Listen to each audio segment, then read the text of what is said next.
আজকে সকাল থেকে পুরো মাথা খারাপ করে রেখে দিয়েছে শানু।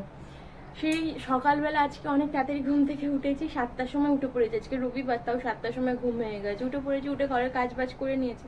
ওকে সকাল থেকে বলছি দোকানে যাও, বাজারটা করানো। সেই শুয়ে থেকে দেখে গেল 9:45টার সময় বাজারে। ঠিক আছে, গেল 10:30 বাজে, বাজার করে এলো। এখন এসে এই যে বাজারটা সব দিয়ে গেছে।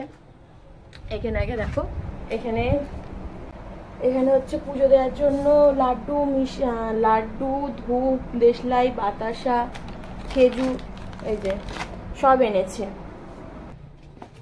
আর এই যে সব বাজার করে এনেছে। এখানে আছে, এই ব্যাগ আছে, 2টো ব্যাগ ভর্তি আছে। এটা তো হলো বাজার টাজার করে এনেছে। অসুবিধা হচ্ছে কোথায়, দোকানে 200 টাকা বেশি দিয়ে এসেছে। হিসাব মানে দোকানে যে লোক যিনি হিসাব করেছে 200 টাকা বেশি কেটেছে, ও হিসাব দেখেও আনেনি। আমি ঘরে এসে এখন হিসাব দেখছি যে এত টাকা বেশি হয়ে গেছে। ওই জন্য আবার গেল দোকানে, মানে বাজারে স্লিপটা নিয়ে টাকাটা নিয়ে আসার জন্য 200 টাকাটা বেশি দিয়েছে। এদিকে বললাম যে সকালবেলা টিফিন বানাতে কিছু ইচ্ছা করছে না, একটু শসা কিনে আনবে, টমেটো, শসা আর সব কিছু দিয়ে মুড়ি মাখিয়ে খাবো।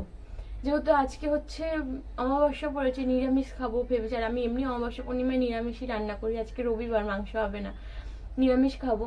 তো ভেবেছিলাম যে একেবারে একটু মুড়ি খেয়ে নেবো, তাও সেটাও পাইনি। এখন বলছে কি আনবো বলো, কি খাবে। আর এই এত বেলা হয়ে গেছে, ভালো লাগে যখন দেরি করে ঘুম থেকে উঠি তখন ঠিক আছে। আজকে তাড়াতাড়ি ঘুম থেকে উঠেছি, প্রচুর খিদেও পাচ্ছে। তো বাজার টাজার, এই যে বাজার করা আছে, বাজারটা গুছিয়ে নিই, তারপর আগে ঝটাপট করে রান্না বসিয়ে নিই। একেবারে না হয় ভাতই খেয়ে নেবো আজকে। এখানে হচ্ছে ভাত বসিয়ে দিয়েছি, ভাত ফুটেও গেছে। আর এখানে হচ্ছে লাউ ডাল বসিয়েছি মুগের ডাল দিয়ে। এই যে মুগের ডাল দিয়ে লাউ দিয়ে আমি সিদ্ধ করতে বসিয়ে দিয়েছি। আজকে যেহেতু নিরামিষ হবে, এই লাউ ডালটা শানু বেশ ভালোই খায় আর আমিও খাই ভালো।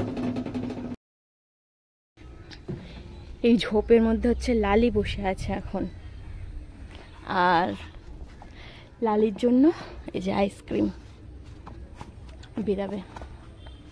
লালি আয়, ওই আয় আয় আয় আয় আয়, তাড়াতাড়ি আয়। এটা কি আইসক্রিম খেয়ে আবার ঝোপে ঢুকে যাবি, যাতে ম্যাক্স না দেখতে পায় তোকে। খেয়ে ফেল আইসক্রিম।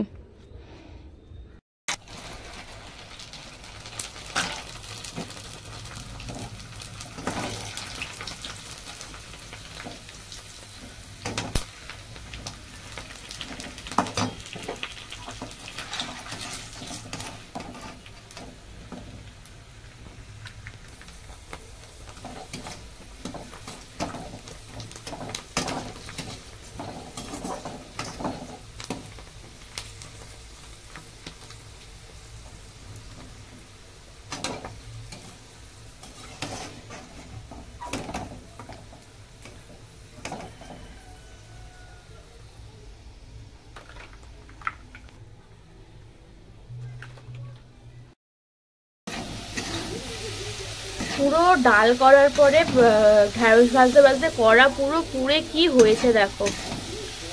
এই কড়াটা আগে মাজবো, তারপরে আবার তরকারি করবো। আর এখানে করছি আমার বোনের ছেলের জন্য ফ্রেঞ্চ ফ্রাইজ, মোটা আলু ভাজা। ও আমাকে বলছিল যে দিদি আমি খাবো এটা, তো ওটাই ওর জন্য করে দিচ্ছিলাম। আর এখানে এই যে কিছুটা করা আছে, আর এইখানে কিছুটা করছি, এটা করে ওকে পাঠিয়ে দেবো। আর আমি এইটা আগে কড়াটা ধুয়ে তারপরে হচ্ছে আলু পোস্ত বানাবো। তাড়াহুড়ো করে ফোনটা রেখে ঘরের কাজকর্মগুলো সব সেরে নিয়েছি। পুজোও দিতে হবে, তার জন্য আর কি তাড়াতাড়ি করে নিয়েছি। আর আজকে অমাবস্যা ছিল, তার জন্য তো নিরামিষ খেয়েছি, তোমাদেরকে বললামই অমাবস্যার জন্য। আর হচ্ছে শানু ফুল মালা সব এনেই ছিল, আমিই বলেছিলাম যে ফুল আনতে। শানু আমাকে বলেছিল চলো গিয়ে পুজো দিয়ে আসি দক্ষিণেশ্বরে, না হলে নৈহাটি কোথাও গিয়ে। কিন্তু এই এত গরমে না আমার সত্যি কথা বলতে ভালো লাগছিল না বাইরে বেরাতে। আর এই গরমের মধ্যে আমরা যদি বাইরে বেরাই, ম্যাক্সের না থাকার অসুবিধা হয়ে যাবে। মানে ম্যাক্স যে কিভাবে থাকবে, ওর কতটা কষ্ট হবে আমি সেটা ভালো করে বুঝতে পারি। তার জন্য আমি এরকম গরমকালে কোনো দরকার ছাড়া আমি কোথাও বেরাই না, যে খুব দরকার তখনই বেরাই। তো শানুকে বললাম না থাক, বাইরে গিয়ে পুজো দেওয়ার দরকার নেই, ঘরে তো আমার সব ঠাকুরই আছে, তো তুমি ঘরেই ফুল মালা মিষ্টি সব নিয়ে এসো, আমি ঘরেই পুজো দেবো।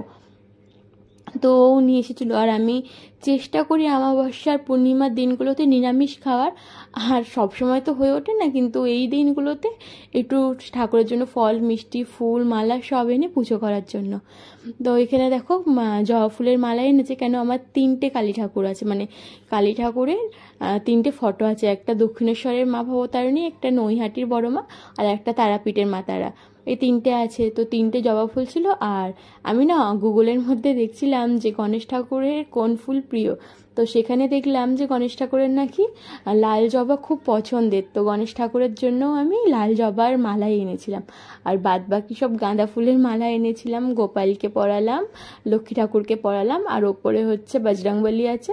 বজরংবলীর একটা ক্যালেন্ডার, কিন্তু যেহেতু আমি পুজো করি আর মানে মঙ্গলবার হচ্ছে, আমি প্রত্যেক মঙ্গলবার করেই এখন পড়ি, ওই হনুমান চল্লিশা পড়ি প্রত্যেক মঙ্গলবার করে। তো তার জন্যই আর কি বজরংবলী ঠাকুরটাকেও আমি মালা পরিয়ে দিলাম। আর তার সাথে হচ্ছে ঠাকুরের পুজো দেওয়ার জন্য বাজার করে এনেছিল না বাতাসা, তো সেটাও একটু ঢেলে নিলাম। আর লাড্ডু এনেছিল, সেটা দিয়ে হচ্ছে আজকে পুজো করব, এই হচ্ছে ব্যাপার, পুজো করার ব্যাপার। তো আগে না এরকম অমাবস্যা পূর্ণিমায় আমি যখন নিরামিষ খেতাম, আর সেই দিনটা যদি রবিবার করে পড়তো বিশেষ করে, তো শানু না নিরামিষ খেতে চাইতো না, এতটাই ও মাংস ভালোবাসে খেতে। তবে আস্তে আস্তে আমার সাথে থেকে থেকে আমার মতনই হয়ে যাচ্ছে। তো আমি ওকে একবারেই বলেছিলাম যে রবিবার কিন্তু মাংস হবে না, নিরামিষ হবে। তো সেখানে ও হচ্ছে চুপচাপ রাজি হয়ে গেছিলো। ও বলেও নি যে আমাকে আগে বা পরে মাংস করে দিতে হবে। এখন আমার মতনই ও আস্তে আস্তে হয়ে যাচ্ছে আর কি। এখানে দেখো সব পুজো দিয়ে দিয়েছি, আর পুজো দেওয়ার পরে সিংহাসনটা কতটা সুন্দর লাগে না। আজকে দুপুরের মেনু হচ্ছে পাঁপড় ভাজা, এর মধ্যে ভরে রেখেছি যাতে না একদম নরম হয়ে যায়। আর তার সাথে আছে আলু পোস্ত, ঢ্যাঁড়স ভাজা, পুরোটাই নিরামিষ খাবার। আর আস্তে এখানে আছে লাউ ডাল, এই যে লাউ ডাল, আর তার সাথে আছে ভাত। ভাত এখন আর গরম গরম নেই, একদম ঠান্ডা হয়ে গেছে। কাজ বাজ করে পুজো করতে করতে অলরেডি 2টো বেজে গেছে। এবার হচ্ছে খাবো। আর আজকে যেহেতু মাংস হয়নি, লালিকে খেতেও দিতে পারবো না দুপুরবেলা। মাংস টাংস হলে লালি আবার এমনি ভাত খেতে চায় না, আবার মাছ দিলেও খেতে চায় না, ও শুধু মাংসই খাবে। খিদে পাচ্ছে, সকাল থেকে কিছু খাওয়া হয়নি।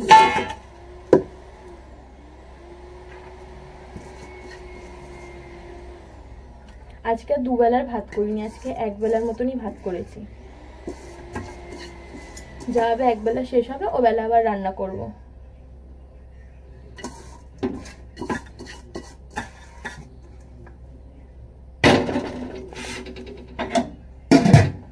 এই যে দুজনের জন্য ভাতটা বেড়ে নিয়েছি, এই যে শানুর ভাত আমার ভাত দুজনের জন্যই বাড়া হয়ে গেছে। চলো আজকে খাওয়া দাওয়া হোক। আর ডাল ফাল আছে বলে ওর জন্য আজকে বড় থালায় নিয়েছি।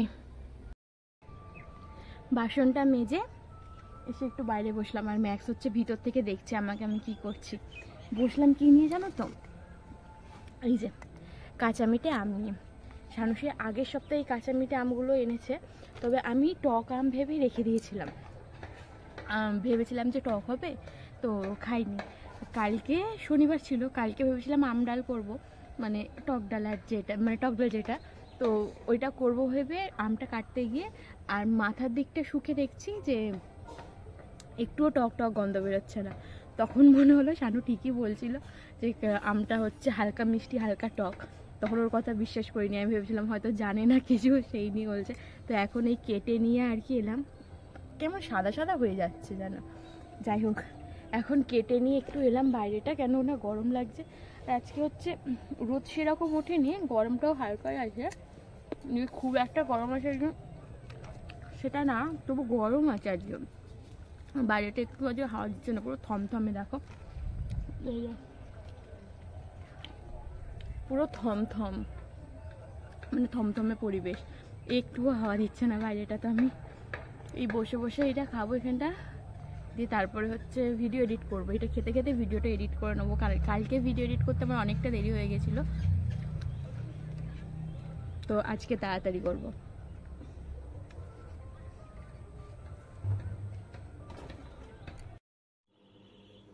শানুর জন্য প্রত্যেক দিন রাত্রে দুধ নেওয়া হয়, মানে দুধ নেওয়া হয়, ও রাত্রে খায় মানে কাছ থেকে এসে। তো প্রত্যেক দিন তো গরম করে দিই, কিন্তু আমি কি করি জানো তো, এই রবিবার দিনটা আমি করিয়ে দিই না গরম, আমি বলি চা করে খাবো।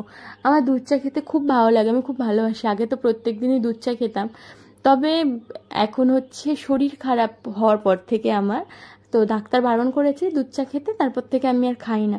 তবে এই মাঝে মধ্যে একটু খাই, আর এই বিশেষ করে এই প্রত্যেক রবিবার দুধ চা আমি খাবই। এখন রিসেন্ট দুধ নেওয়া হচ্ছে, কিন্তু এর আগে যখন দুধ নেওয়া হতো না তখন কিন্তু মানে কিনে এনে খেতাম।